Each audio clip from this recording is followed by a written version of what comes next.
Student आज हम पढ़ेंगे सिंपल सेंटेंसेस के बारे में। अभी सिंपल सेंटेंसेस क्या होते हैं, सिंथेसिस में हमारा मेन टॉपिक जो स्टार्ट होते हैं सिंपल सेंटेंस, कॉम्प्लेक्स सेंटेंस और कंपाउंड सेंटेंस। तो आज हम सबसे पहले पढ़ेंगे सिंपल सेंटेंसेस के बारे में। तो सिंपल सेंटेंसेस में फाइनाइट वर्ब मुख्य क्रिया केवल एक ही होनी चाहिए, यानी जो फाइनाइट वर्ब होती है जिसे मुख्य क्रिया कहते हैं वो एक ही होनी चाहिए। अतः जब दो या दो से अधिक सिंपल सेंटेंसेस को जोड़ा जाता है या जोड़ते हैं तो हमारे पास जितने सिंपल सेंटेंसेस होते हैं उतनी ही फाइनल वर्ब होती हैं। इन वाक्यों को जोड़कर एक सिंपल सेंटेंस बनाने में हमें केवल एक फाइनल वर्ब की आवश्यकता होती है। अब जब दो सेंटेंस दिए होंगे, सिंपल सेंटेंस होंगे, दोनों फाइनल वर्ब से युक्त होंगे। जब हम दोनों को कंबाइन करेंगे तो फाइनल वर्ब एक ही आनी चाहिए। इन वाक्यों को जोड़कर एक सिंपल सेंटेंस बनाने में हमें केवल एक फाइनल वर्ब की आवश्यकता होती है।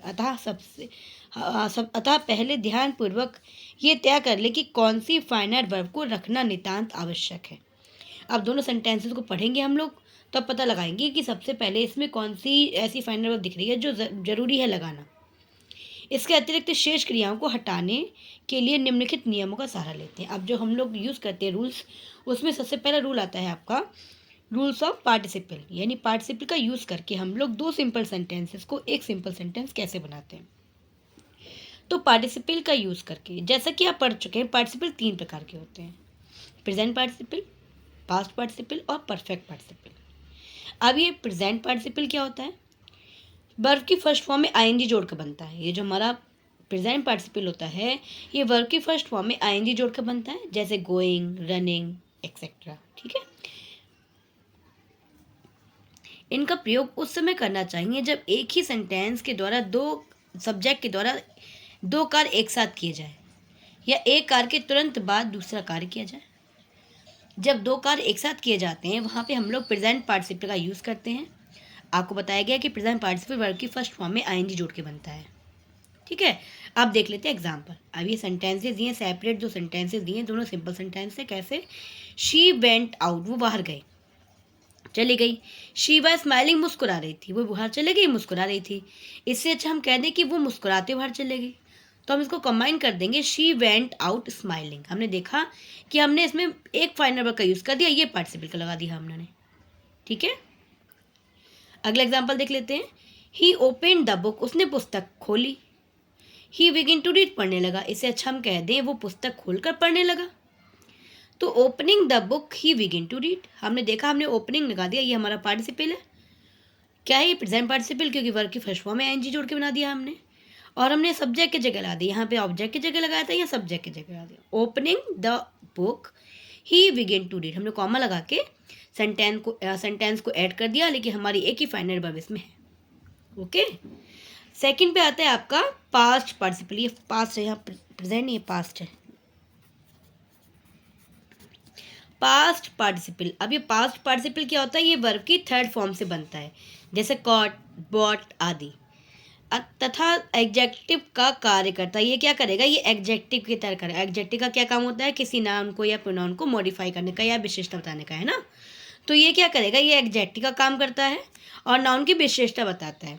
अतः इसे उस नाउन के निकट ही रखते हैं जिसकी विशेषता बता रहा होता है। और ये पार्ट जो हमारा पास्ट पार्टिसिपल है उसको हम वहीं उसी नाउन के पास रखेंगे जिसकी विशेषता बताता है। एग्जाम्पल देख लेते हैं। आई सा अ बर्ड, मैंने एक चिड़िया को देखा। द बर्ड वाज वुंडेड, चिड़िया घायल थी। तो इससे अच्छा हम कह सकते हैं मैंने एक घायल पक्षी को देखा। आई सा ए वुंडेड बर्ड, तो ये वुंडेड जो आप देख रहे हैं ये पास्ट पार्टिसिपल है। ये वर्ड जो हमारी नाउन है इसको ये इसकी विशेषता बता रहा है, क्वालिफाई कर रहा है इसको, तो इसके पास रख दिया हमने। सेकेंड एग्जाम्पल देख लीजिए। द टाइम इज़ लॉस्ट, समय गुजर गया, जो समय गुजर जाता है। It will never come back, वो वापस नहीं आता। तो इससे अच्छा कह दे खोया हुआ समय वापस नहीं आता। तो the lost time will never come back, तो ये जो लॉस्ट देख रहे हैं आप ये पास्ट पार्टिसिपल है। ठीक है, हमने इसको जोड़ दिया इससे। थर्ड पे आता है आपका परफेक्ट पार्टिसिपल। ये क्या होता है? ये एक्टिव वॉइस में हैविंग प्लस थर्ड फॉर्म से तथा पैसिव वॉइस में having been plus third form से बनाते हैं। सिंपल सेंटेंस होगा एक्टिव वॉइस में होगा तो हम लोग हैविंग प्लस थर्ड फॉर्म लगा देंगे, लेकिन जब सेंटेंस हमारा पैसिव वॉइस में होगा तो हम लोग क्या करेंगे? पैसिव में होगा तो having been plus third form का प्रयोग करते हैं। जब एक कार्य दूसरे कार्य के आरंभ होने से पहले ही समाप्त हो जाए तब पहले कार्य में परफेक्ट पार्टिसिपल का प्रयोग करना चाहिए। जैसे एग्जाम्पल देख लेते हैं। ही कंप्लीटेड हिज वर्क, उसने अपना काम पूरा कर लिया।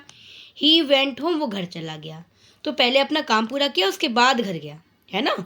तो having completed his work he went home, हमने देखा है सेंटेंस जो है ये एक्टिव वॉइस में सिंपल दिया हुआ है, तो हमने हैविंग प्लस थर्ड फॉर्म का यूज़ कर दिया। Having completed his work he went home. हाँ, ये ध्यान रखना है हमको कि जो हमारा ये पार्टिसिपल जो होता है, सिंपल सेंटेंस जो होता है, इसमें सब्जेक्ट एक ही आता है। सब्जेक्ट आप देख रहे हैं एक ही आ रहा है, एक ही जगह ही लगाया हमने, ठीक है ना। नेक्स्ट एग्जाम्पल देख लीजिए। The plane was delayed by the fog, अब प्लेन जो था उसको देर हो गई, काहे किस कारण? फॉग यानी कोहरा बहुत था। इट रीच डिलेड, वो देर में पहुंचा। तो देर क्यों हो गई? क्योंकि कोहरा था ना, देर पहुंचा। तो पहले ये काम हुआ, देर में पहुंचा, है ना। कोहरे के कारण लेट हो गया, इसलिए देर में पहुंचा। तो हैविंग बीन डिलेड, आपने देखा कि वाज लगा है और थर्ड फॉर्म है, यानी ये सेंटेंस जो है पैसिव वॉइस में है, पैसिव में है। तो जब ये पैसिव वॉइस में है तो हमने देखा कि वाज प्लस थर्ड फॉर्म लगा है। तो जब हमने देख लिया कि यहाँ पे वाज की जगह इजारम भी हो सकता है ना। तो हमने देख लिया कि यहाँ पे इजारम या वाज में लगा है प्लस थर्ड फॉर्म लगा है, यानी पैसिव वॉइस में है, ये पैसिव में है। तो हम लोग क्या करेंगे? हैविंग बीन लगाएंगे, हैविंग बीन डिलेड, यानी हैविंग बीन के साथ थर्ड फॉर्म लगा देंगे। Having been delayed by the fog, comma the plane रीज डिलेड। हमने सेकंड सेंटेंस में कुछ चेंज नहीं किया, लेकिन हमारा जो सब्जेक्ट था प्लेन, इट की जगह हमने उसको लगा दिया, ठीक है। आई होप आपको ये पार्टिसिपल समझ में आ गए होंगे। Thank you class.